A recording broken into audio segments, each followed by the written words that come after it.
Hello and welcome again to Brijbala education YouTube channel. आज के इस एजुकेशनल वीडियो में स्टूडेंट्स हम कंटिन्यू करेंगे हमारे 8th क्लास के साइंस चैप्टर डीएवी क्लास के 8th क्लास के science chapter stars in the solar system को। स्टूडेंट्स ये इस चैप्टर का पार्ट 2 वीडियो है। पार्ट 1 वीडियो का लिंक आपको इस वीडियो की डिस्क्रिप्शन में मिल जाएगा। इसके अलावा स्टूडेंट्स डीएवी क्लास 8 के जितने भी चैप्टर्स हमारे चैनल पे अपलोडेड हैं उन सब के प्लेलिस्ट लिंक आपको वीडियो डिस्क्रिप्शन में मिल जाएंगे, एक बार जाके जरूर से उनको चेक कर लें। तो चलिए स्टूडेंट शुरू करते हैं solar system, the solar system. देखिए स्टूडेंट्स, सोलर सिस्टम के बारे में आपने आज से पहले भी सुना होगा। हमारे सोलर सिस्टम में सन और 8 प्लैनेट्स आते हैं। 8 प्लैनेट्स हमारे सोलर सिस्टम के हैं: mercury, Venus, earth, Mars, Jupiter, Saturn, Uranus and Neptune. Planets के अलावा सोलर सिस्टम में बहुत सारे छोटे छोटे प्लैनेट्स या जिनको एस्टेरॉइड्स कहा जाता है वो भी आते हैं, कॉमेट्स भी आते हैं, मिटियोर्स भी आते हैं। यानी प्लैनेट्स और सन के अलावा कुछ और मेंबर्स भी हैं इस सोलर सिस्टम फैमिली के। सन का जो ग्रेविटेशनल फोर्स है उसने इन सारे सोलर सिस्टम के ऑब्जेक्ट्स को अपने चारों तरफ घूमने पे मजबूर कर रखा है। जैसे अर्थ है, अर्थ के अलावा जो 8 प्लैनेट्स हैं वो सारे के सारे सन के चारों तरफ चक्कर लगाते हैं because of the gravitational force of the sun. पढ़ते हैं सन के बारे में। सोलर सिस्टम का सबसे डोमिनेंट पार्ट है सन। वो सोलर सिस्टम का 99.9% मैटर सन में ही पाया जाता है। सन सोलर सिस्टम की सारी एनर्जी का सोर्स है। जितनी भी एनर्जी सोलर सिस्टम में एग्जिस्ट करती है वो सारी सन से आती है। अर्थ के ऊपर जो हीट और लाइट हम यूज़ करते हैं वो सन से ही आती है। सन जो होता है वो हॉट गैसेस का एक गोला है, ये मैंने आपको पहले भी बताया था। इसका जो टेम्परेचर होता है वो 6000 केल्विन के आसपास होता है, यानी बहुत ज़्यादा टेम्परेचर है। इस डिस्क को फोटोस्फीयर कहा जाता है। सन की जो ब्राइट डिस्क आपको, ये देखिए जो डिस्क आपको दिखाई दे रही है सन की ब्राइट डिस्क, इस ब्राइट डिस्क का टेम्परेचर 6000 केल्विन तक हो सकता है और इसको हम फोटोस्फीयर कहते हैं। सन का जो रेडियस है वो अर्थ के रेडियस से 100 टाइम्स ज़्यादा है। सन का जो मास है वो अर्थ से 10 लाख गुना ज़्यादा है, यानी एक सन का जितना मास है उतनी 10 लाख अर्थ का होगा। आगे आता है प्लैनेट्स के बारे में। प्लैनेट जो नेम है वो उन हेवनली बॉडीज़ को, उन ब्राइट हेवनली बॉडीज़ को दिया गया है जो सन के चक्कर लगाते हैं। ये स्टार्स की तरह नज़र आते हैं लेकिन ट्विंकल नहीं करते। प्लैनेट्स के पास खुद की लाइट नहीं होती, ये इसलिए ऑब्जर्व हो जाते हैं क्योंकि ये सन की लाइट को हम तक रिफ्लेक्ट करते हैं। 8 प्लैनेट्स हैं हमारे सोलर सिस्टम में। वो एक एलिप्टिकल यानी इस ऑर्बिट में, इस तरह की ऑर्बिट में सन के चक्कर लगाते रहते हैं। ये एलिप्टिकल ऑर्बिट में, इस तरह की ऑर्बिट में, ठीक है। 8 प्लैनेट्स जो हैं वो है mercury, Venus, earth, Mars, Jupiter, Saturn and Uranus and Neptune. Mercury सबसे क्लोज, सेकंड नंबर पे वीनस, थर्ड पे अर्थ। इस तरीके से ये सन से डिस्टेंस के अकॉर्डिंग अरेंज किए गए हैं। ये देखिए सोलर सिस्टम की एक इमेज आपको दिखाई गई है प्लैनेट्स की। आगे डू यू नो आपको बताया गया है ईयर 2006 तक प्लूटो को 9th प्लैनेट माना जाता था सोलर सिस्टम का। यानी 2006 से पहले की अगर कोई आप एसएसटी की बुक उठाओगे, साइंस की बुक उठाओगे तो उसमें आपको 9 प्लैनेट्स का जिक्र मिलेगा। लेकिन 2006 में इंटरनेशनल एस्ट्रोनॉमिकल यूनियन ने 26 अगस्त 2006 को एक मीटिंग हुई थी, उसमें प्लूटो को प्लैनेट्स की कैटेगरी से बाहर निकाल दिया था क्योंकि उन्होंने प्लैनेट की एक डेफिनेशन बनाई थी और उस डेफिनेशन में प्लूटो फिट नहीं बैठ रहा था। इसीलिए हम सिर्फ 8 प्लैनेट्स की बात करते हैं। प्लूटो को ड्वार्फ प्लैनेट कहा जाता है और ये कीपर बेल्ट के कुछ ऑब्जेक्ट्स में गिना जाता है। कीपर बेल्ट स्पेस का एक ऐसा एरिया है सोलर सिस्टम का जो 30 से 50 एस्ट्रोनॉमिकल यूनिट दूर है सन से। कीपर बेल्ट के ऑब्जेक्ट्स जो होते हैं वो आइस और अमोनिया के बने होते हैं। आगे आता है जो प्लैनेट्स सन के पास हैं उनके फीचर्स सन से दूर वाले प्लैनेट्स से काफ़ी अलग हैं। इसीलिए हम प्लैनेट्स के 2 कैटेगरीज बनाते हैं, terrestrial planets and Jovian planets. Terrestrial planets Mercury, Venus, Earth और मार्स टेरेस्ट्रियल प्लैनेट्स हैं। इनकी सॉलिड और रॉकी सर्फेसेस हैं। जुपिटर, सैटर्न, यूरेनस और नेपच्यून जोवियन प्लैनेट्स हैं। ये प्लैनेट्स बहुत बड़े बड़े हैं और गैसेस के बने हुए हैं। अब हम इन्हीं प्लैनेट्स के बारे में डिटेल डिस्कशन करेंगे। स्टूडेंट्स देखिए, सबसे पहले आता है मरकरी के बारे में। बुध, इसको हिंदी में बुध बोलते हैं। मरकरी सबसे क्लोजेस्ट प्लैनेट है सन का। ये ड्राई, हॉट और एयरलेस प्लैनेट है।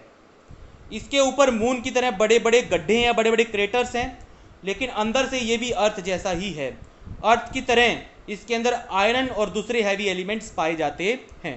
मरकरी अर्थ से काफ़ी छोटा है, ये सनराइज से पहले कभी कभी दिखाई दे जाता है और कभी कभी ये सन के बाद, सनसेट के बाद भी दिखाई दे जाता है आसमान में, इसलिए इसको मॉर्निंग और इवनिंग स्टार कहा जाता है। सन के काफ़ी पास होने की वजह से ये अपनी रेवोल्यूशन 88 डेज में पूरी कर लेता है। 88 डेज में ये सन का एक चक्कर पूरा कर लेता है, सन की एक रिवोल्यूशन पूरी कर लेता है। देखिए, प्लेनेट पे जो एक दिन होता है, किसी भी प्लेनेट पे जो एक दिन होता है वो उसकी एक रोटेशन के ऊपर डिपेंड करता है, उसकी एक्सिस पे, ठीक है, और एक साल उसके रेवोल्यूशन के ऊपर डिपेंड करता है। मरकरी के ऊपर जो एक दिन होता है वो 59 डेज जितना होता है। देखिए, हमारे यहाँ 59 डेज हो जाएंगे, जबकि मरकरी पे एक ही दिन होगा, यानी कुछ टाइम तो रोशनी रहेगी और कुछ टाइम अंधेरा हो जाएगा, एक दिन पूरा हो जाएगा। और जहाँ अर्थ का साल 365 दिनों का होता है, 365 डेज का होता है, वहीं मरकरी का जो साल होता है वो 88 डेज का होता है। ठीक है, समझ में आई बात आपको? तो जो ईयर की ड्यूरेशन है वो रेवोल्यूशन के ऊपर डिपेंड करती है, और डे की जो ड्यूरेशन है वो रोटेशन पीरियड के ऊपर डिपेंड करती है उस प्लेनेट के। वीनस की बात करते हैं स्टूडेंट्स। वीनस जो होता है, या शुक्र प्लेनेट जो होता है, ये ब्राइटेस्ट ऑब्जेक्ट होता है हमारे स्काई में सन और मून के बाद, तीसरे नंबर पे। ये क्लाउडी एटमॉस्फेयर है इसके पास, इसीलिए काफ़ी ब्राइट नज़र आता है, क्योंकि क्लाउड्स होने की वजह से ये सन की 75% लाइट को रिफ्लेक्ट कर पाता है। वीनस जो होता है वो लगभग अर्थ के साइज का ही है, लेकिन ये अपनी एक्सिस पे हम अर्थ के मुकाबले काफ़ी स्लो रोटेट करता है। ये ईस्ट टू वेस्ट रोटेट करता है, जबकि अर्थ वेस्ट टू ईस्ट रोटेट करती है। इसके पास कोई नेचुरल सैटेलाइट, कोई मून नहीं है। वीनस मरकरी से भी ज़्यादा हॉट है। देखिए स्टूडेंट्स, ये थोड़ा सा अलग सा फैक्ट आ गया। मरकरी सन से इतना नज़दीक है, लेकिन फिर भी वीनस ज़्यादा गर्म है। ऐसा इसलिए है क्योंकि यहाँ पे कार्बन डाइऑक्साइड की अमाउंट बहुत ज़्यादा है वीनस पे, और कार्बन डाइऑक्साइड हीट को ट्रैप कर लेती है। कार्बन डाइऑक्साइड ज़्यादा होने की वजह से, हीट के ट्रैप होते रहने की वजह से वीनस मरकरी से भी ज़्यादा गर्म हो गया है। यानी यहाँ पे ग्रीन हाउस इफेक्ट बहुत ज़्यादा देखने को मिलता है। वीनस को मॉर्निंग या इवनिंग स्टार कहा जाता है, क्योंकि ये मॉर्निंग और इवनिंग के टाइम दिखता है। जिस तरीके से मून का साइज घटता बढ़ता है, मून के फेजेस नज़र आते हैं, उसी तरीके से वीनस के फेजेस में नज़र आते हैं, अगर ध्यान से कोई ऑब्जर्व करे तो। आगे आता है स्टूडेंट्स, वीनस पे एक दिन 243 डेज जितना होता है, एक साल 224.7 डेज जितना होता है। यानी स्टूडेंट्स, काफ़ी कॉमिकल लगती है बात सुनने में, वीनस के ऊपर एक साल एक दिन से छोटा होता है। वही मैं आपको दोबारा बता रहा हूँ, किसी भी प्लेनेट पे साल डिपेंड करता है रेवोल्यूशन पीरियड के ऊपर, वो अर्थ का, सन का चक्कर कितने टाइम में पूरा करता है, और डे डिपेंड करता है उसकी खुद की रेवोल्यूशन के ऊपर, वो खुद की एक्सिस पे एक चक्कर कितने टाइम में पूरा करता है। आगे आता है एक्टिविटी 7। वीनस को नाइट स्काई में लोकेट करने का तरीका बताया इसने। पहले तो इंटरनेट से या न्यूज़पेपर से पता लगाइए कि वीनस कब ऑब्जर्व होगा नाइट स्काई में। वीनस जो होता है वो सनसेट के 2 या 3 घंटे बाद नज़र आता है। वीनस को हम कैसे आइडेंटिफाई कर सकते हैं, वो ये हैं। देखिए, पहली बात तो वीनस ट्विंकल नहीं करेगा, ठीक है। ये जो प्लेनेट है ये स्टार्स के मुकाबले हमसे काफ़ी क्लोज है, और डिस्क जैसा नज़र आएगा। ये डॉट जैसा नज़र नहीं आएगा, डिस्क जैसा नज़र आएगा। प्लैनेट्स जो होते हैं वो अपनी रिलेटिव पोजीशन चेंज करते हैं एक दूसरे के रिस्पेक्ट में, ठीक है, जबकि स्टार्स ऐसा नहीं करते। सारे स्टार्स एक साथ मूव करते हुए नजर आएंगे, लेकिन प्लैनेट्स कोई तेज चलेगा, कोई धीरे चलेगा, ऐसे नजर आते हैं हमें प्लैनेट्स। जबकि स्टार्स अगर चलेंगे तो सारे एक ही स्पीड से चलेंगे। वीनस को टेलीस्कोप से भी ऑब्जर्व किया जा सकता है। टेलीस्कोप हो सकता है आप कहीं से अरेंज कर पाओ, ठीक है। जब आप कई दिन तक वीनस को ऑब्जर्व करोगे टेलीस्कोप से, तो आपको वीनस के फेजेस नज़र आएंगे। जिस तरीके से हम मून के फेजेस देखते हैं, मून को घटता बढ़ता देखते हैं, उसी तरीके से आप वीनस को भी घटता बढ़ता देख पाओगे। आगे आता है स्टूडेंट्स अर्थ के बारे में। देखिए, अर्थ जो है काफ़ी यूनिक और स्पेशल प्लैनेट है। अर्थ सन के चारों तरफ रिवॉल्व ही नहीं करता, बल्कि रोटेट भी करता है। 2 तरह की मूवमेंट करता है ये, रोटेशन एंड रेवोल्यूशन। रोटेशन का मतलब अपनी ही एक्सिस पे फिरकी की तरह घूमना, और रिवोल्यूशन का मतलब सन के चक्कर लगाना। अर्थ का जो पोर्शन सन को फेस करता है वहाँ पे डे होता है, और जो सन से दूर होता है उस वहाँ पे क्या होता है, नाइट होता है। अर्थ जब अपनी एक्सिस पे रोटेट करता है तो डे और नाइट आते हैं, पहले दिन फिर रात, फिर दिन फिर रात। जब हम सन फेसिंग एरिया में बैठे होंगे अर्थ के, तो हम डे टाइम में होंगे, और जब आप सन के ऑपोजिट साइड में बैठे होंगे तब आप नाइट टाइम पे होंगे। जो अर्थ की रोटेशनल एक्सिस है वो थोड़ी सी टिल्टेड है। ये देखिए यहाँ पे दिखाया गया आपको, अर्थ की रोटेशनल एक्सिस देखिए ये थोड़ी सी टिल्टेड है, थोड़ी सी टेढ़ी है, ठीक है।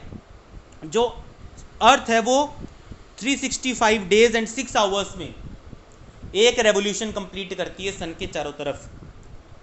अब आगे बात आती है सीजन्स कैसे होते हैं, सर्दी गर्मी ये सीजन्स कैसे आते हैं। जब अर्थ का नॉर्थ हेमिस्फीयर सन की तरफ टिल्टेड होता है तो नॉर्थ हेमिस्फीयर में समर होता है और साउथ हेमिस्फीयर में विंटर होता है, और जब साउथ हेमिस्फीयर सन की तरफ टिल्टेड होता है तो साउथ में समर आ जाता है और नॉर्थ में विंटर आ जाता है। टिल्टेड क्यों होते हैं? क्योंकि अर्थ की जो रोटेशनल एक्सिस है वो सीधी नहीं है, इस तरीके से देखिए डायग्राम में दिखा रखी है, वो टिल्टेड है।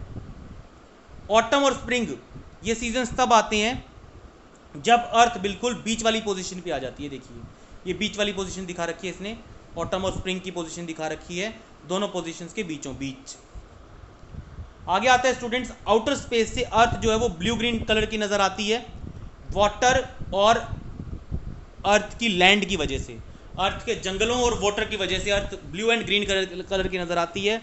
अर्थ के पास एक थिन एटमॉस्फेयर है, ये एटमॉस्फेयर है तो काफ़ी थिन, लेकिन ये अर्थ के ऊपर पाई जाने वाली लाइफ को प्रोटेक्ट करता है। एटमॉस्फेयर में पाई जाने वाली ओजोन लेयर सन की हार्मफुल अल्ट्रावायलेट रेडिएशन से हमें बचाती है, कैंसर से हमें बचाती है। जो बॉडीज़, जो छोटी छोटी बॉडीज़ अर्थ के अंदर घुस आती हैं और अर्थ को नुकसान पहुंचा सकती हैं, वो नहीं पहुंचा पाती, क्योंकि हमारा एटमॉस्फेयर उन बॉडीज़ को अर्थ के ऊपर टकराने से पहले ही जला देता है। ठीक है स्टूडेंट्स, हमारा एटमॉस्फेयर एक नेचुरल ग्रीन हाउस का काम करता है, ये अर्थ के टेम्परेचर को मेंटेन रखता है। हमारे एटमॉस्फेयर की वजह से हमारा टेम्परेचर बहुत जल्दी घटता नहीं है और बहुत जल्दी बढ़ता नहीं है। जिस तरीके से मून पे मैंने आपको बताया था वैसा अर्थ पे नहीं होता। आगे आता है, अर्थ सोलर सिस्टम का अकेला प्लेनेट है जहाँ पे लाइफ एग्जिस्ट करती है, क्योंकि यहाँ पे ऐसी कंडीशंस हैं जो लाइफ के डेवलपमेंट के लिए नेसेसरी हैं, जैसे कि right size and right distance from the सन।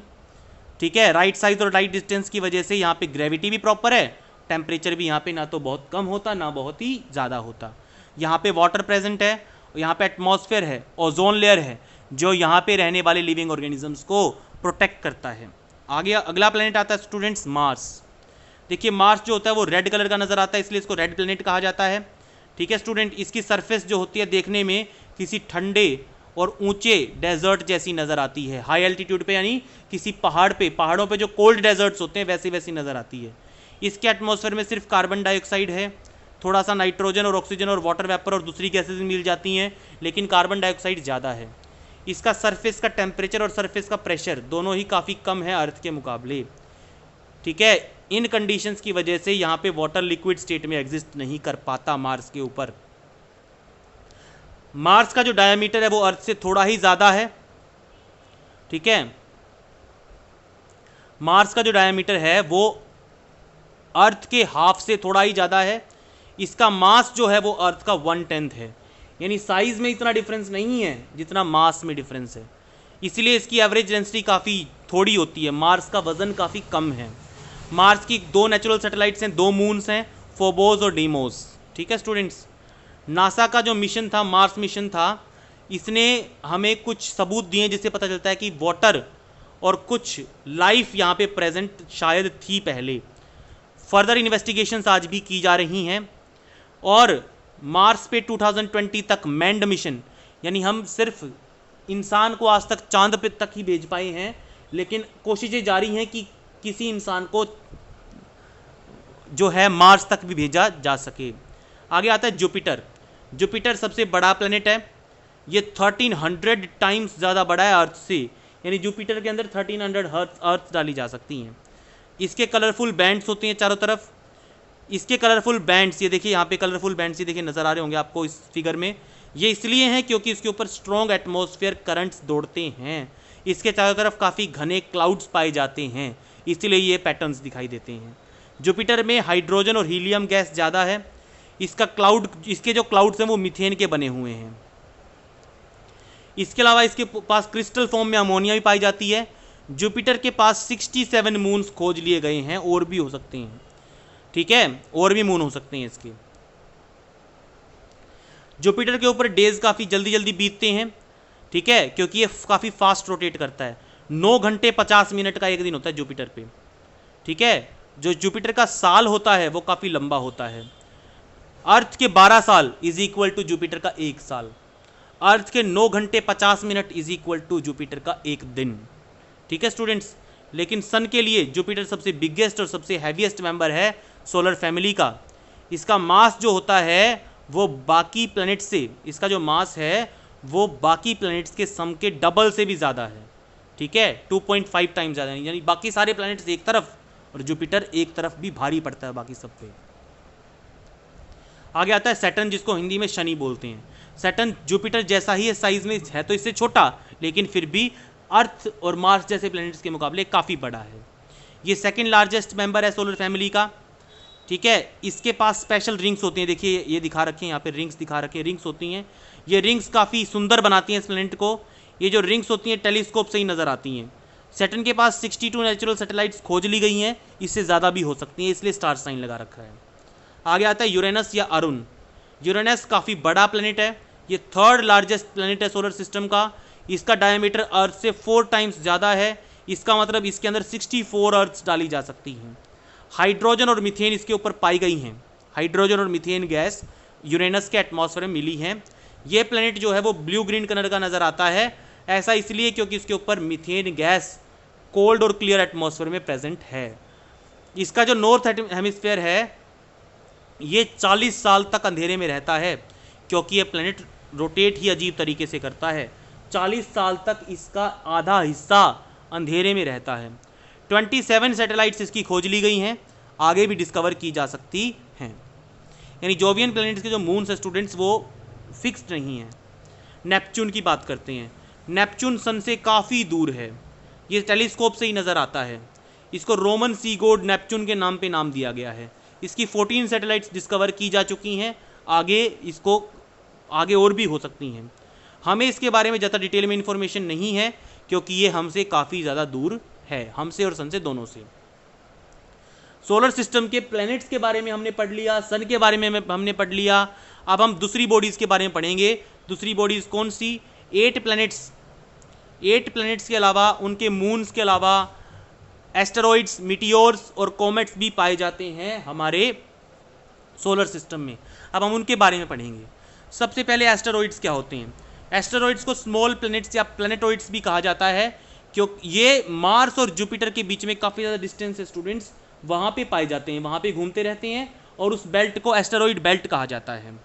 हर एक एस्टेरॉइड की खुद की ऑर्बिट होती है, एक साथ मिलाने पे इन सब की ऑर्बिट बहुत लंबे डिस्टेंस तक फैली हुई है, एक बैंड बनाते हैं ये, ठीक है। साइंटिस्ट ने 500 से ज़्यादा एस्टेरॉइड्स खोज निकाले हैं, जो 48 किलोमीटर से भी ज़्यादा लंबे हैं।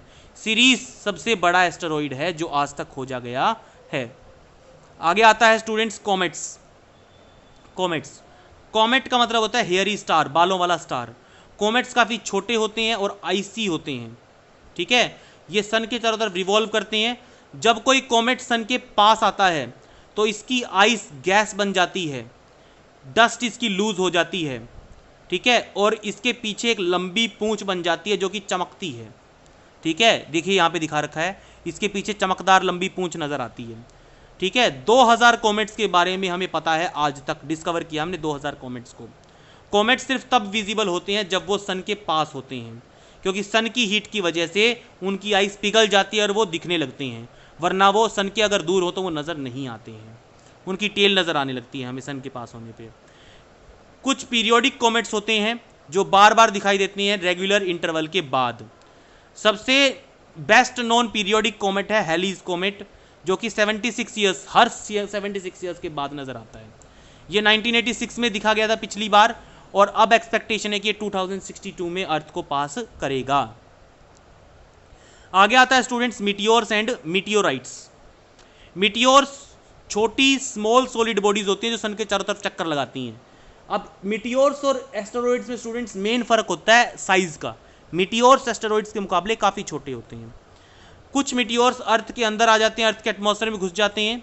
जब ऐसा होता है तो अर्थ का एटमॉस्फेयर इनको इतना ज़्यादा हीट कर देता है, ठीक है, बहुत ज़्यादा हीट कर देता है, ये अर्थ की तरफ जलते हुए बढ़ते हैं, ठीक है, और हमें ऐसा लगता है कि जलती हुई बॉल, कोई फायर बॉल अर्थ की तरफ आ रही है, ठीक है स्टूडेंट्स। और ये जो मिटियोर्स हैं ये कई मिनट तक हमें नज़र आ सकते हैं, इसीलिए हम इनको शूटिंग स्टार्स या फॉलिंग स्टार्स कहते हैं। कई बार आपको आसमान में इस तरह की रोशनी नज़र आई होगी, कुछ स्टूडेंट्स ने ऑब्जर्व की होगी, जो कुछ सेकंड्स तक चलती है, इस तरीके से लाइनें नीचे नज़र आती हैं, काफ़ी देर तक, काफ़ी मतलब लाइनें नज़र आती हैं। ये जो लाइनें होती हैं इनको हम शूटिंग स्टार्स बोलते हैं, टूटता हुआ तारा बोलते हैं। लेकिन स्टूडेंट्स ये असल में स्टार्स नहीं हैं। Shooting stars are actually not stars, they are meteors, they are burning meteors. ये वो मिटियोर्स होते हैं जो अर्थ के एटमॉस्फेयर में घुस आने की वजह से, अर्थ के एटमॉस्फेयर की फ्रिक्शन की वजह से जलने शुरू कर देते हैं। इसकी वजह से ये हमें फ्लैश ऑफ लाइट जैसे नज़र आते हैं और हम इनको टूटता तारा या शूटिंग स्टार्स बोलते हैं। लेकिन असल में ये मिटियोर होते हैं, शूटिंग स्टार्स नहीं होते। कुछ मिटियोर्स जो होते हैं वो इतने बड़े होते हैं कि अर्थ की सरफेस तक पहुंच जाते हैं बिना जले, इनको कहा जाता है मिटियोराइट्स। ज़्यादातर मिटियोर्स जो अर्थ की सरफेस में दाखिल होते हैं वो तो एटमॉस्फेयर में ही जल के गैस बन के ख़त्म हो जाते हैं। लेकिन कुछ मिटियोर्स इतने बड़े होते हैं कि एटमॉस्फेयर में छोटे तो हो जाते हैं लेकिन पूरे तरीके से ख़त्म नहीं हो पाते, उनको कहा जाता है मिटियोराइट। मिटियोराइट्स की स्टडी से साइंटिस्ट को आसमान में पाए जाने वाले मटेरियल्स के बारे में काफ़ी कुछ पता चला है। आगे आता है स्टूडेंट्स आर्टिफिशियल सैटेलाइट्स। वो सेलेस्टियल बॉडीज़ अर्थ के मून की तरह जो किसी भी प्लैनेट के चक्कर लगाती हैं उनको कहा जाता है natural satellites. Artificial satellites man made objects होते हैं जिनको हम भेजते हैं अर्थ के चारों तरफ चक्कर लगाने के लिए। वो मून के मुकाबले अर्थ के काफ़ी पास चक्कर लगाती हैं। आर्टिफिशियल सैटेलाइट्स कई काम करती हैं, रेडियो सिग्नल्स को ट्रांसमिट करती है, टेलीफोन सिग्नल्स को, टेलीविज़न सिग्नल्स को, वेदर फोरकास्टिंग यानी मौसम का अनुमान लगाने में हेल्प करती हैं, मिलिट्री सर्वेलेंस दूसरे देशों की मिलिट्री के ऊपर नज़र रखने में हेल्प करती हैं, मिनरल रिसोर्सेज कहाँ कहाँ कौन कौन से मिनरल्स मौजूद हैं उनको लोकेट करने में हेल्प करती है आपकी ये सैटेलाइट्स। आर्यभट्टा इंडिया की पहली आर्टिफिशियल सैटेलाइट थी, 1975 में इसको लॉन्च किया गया था। भास्कर, रोहिणी, एप्पल, इनसेट कुछ और इंडियन सैटेलाइट्स के नाम हैं। जो सैटेलाइट सबसे ज़्यादा यूज़फुल होती हैं उन सैटेलाइट्स को कहा जाता है जियो स्टेशनरी सैटेलाइट्स। जियो स्टेशनरी सैटेलाइट्स फिक्स्ड दिखाई देती है अर्थ के ऊपर से फिक्स्ड दिखाई देती हैं। इस सैटेलाइट्स के लिए जो टाइम पीरियड ऑफ रेवोल्यूशन होता है अर्थ के चारों तरफ, वो टाइम पीरियड ऑफ रोटेशन के अर्थ के इक्वल होता है। यानी ये जो जियो स्टेशनरी सैटेलाइट्स होती हैं ये 24 घंटे में अपनी रेवोल्यूशन पूरी करती हैं सन के चारों तरफ, यानी उतने ही टाइम में जितने टाइम में अर्थ रोटेशन कंप्लीट करता है, जिसकी वजह से ये अर्थ के साथ साथ घूमती रहती हैं और इनकी पोजीशन चेंज होती हुई नज़र नहीं आती। जहाँ जैसे जैसे जिस स्पीड में अर्थ घूमती रहती है वैसे वैसे उसी स्पीड में ये भी घूमती रहती हैं लगातार अर्थ के साथ साथ। इसलिए अर्थ से देखने पे ये बिल्कुल अपनी without any change in position नज़र आती हैं। इन्हीं सैटेलाइट्स की वजह से ऑडियो विजुअल कम्युनिकेशन पॉसिबल हो पाता है, यानी हम मोबाइल पे बात कर पाते हैं, वॉइस चैट कर पाते हैं, वीडियोस भेज पाते हैं। ये सैटेलाइट्स सेम पोजीशन पे बनी रहती हैं अर्थ के सरफेस से देखने पे, ठीक है। इसीलिए जो ब्रॉडकास्टिंग स्टेशन होता है जहाँ से चैनल वाले अपने सिग्नल्स भेजते हैं, ब्रॉडकास्टिंग स्टेशन से का और रिसीवर का आपस में सिग्नल टूटता नहीं है। इन सैटेलाइट्स ने कम्युनिकेशन इंडस्ट्री को काफ़ी ज़्यादा रेवोल्यूशनाइज कर दिया है। टेलीफोन को, लाइव टेलीकास्ट को हमारी डेली रूटीन का एक पार्ट बना दिया है। एक सैटेलाइट्स माइक्रोवेव सिग्नल रिसीव करती है ग्राउंड स्टेशन से, अर्थ से, इसको एम्पलीफाई करती है, फिर इसको अर्थ के रिसीविंग स्टेशन तक वापस भेज देती है। जो सिग्नल हम भेजते हैं सैटेलाइट तक उसको कहा जाता है अपलिंक, और जो सिग्नल सैटेलाइट वापस भेजती है उसको कहा जाता है डाउनलिंक। डू यू नो में देखिए क्या बताया गया इसने, डू यू नो में क्या बताया है, geostationary satellites equatorial plane of earth के पैरेलल मूव करती हैं, इसलिए इनको इक्वेटोरियल ऑर्बिट्स वाली सैटेलाइट्स भी कहा जाता है। ये देखिए ये इसकी इक्वेटोरियल ऑर्बिट है, यहाँ दिखा रखा डायग्राम में, ऐसे इक्वेटर के आसपास घूमती हैं, इक्वेटर के पास इस तरीके से घूमती हैं ये, इसलिए इनको इक्वेटोरियल ऑर्बिट्स भी, इनकी ऑर्बिट्स को इक्वेटोरियल ऑर्बिट्स कहा जाता है। इस तरह की सैटेलाइट्स जो होती हैं वो कुछ स्पेसिफिक प्लेसेस से ही नज़र आती हैं। इनकी हाइट 36,000 किलोमीटर के आसपास होती है, अर्थ से ऊंची होती हैं ये। हमें कम से कम 3 जियो स्टेशनरी सैटेलाइट्स होती हैं पूरे वर्ल्ड में कम्युनिकेशन एस्टेब्लिश करने के लिए।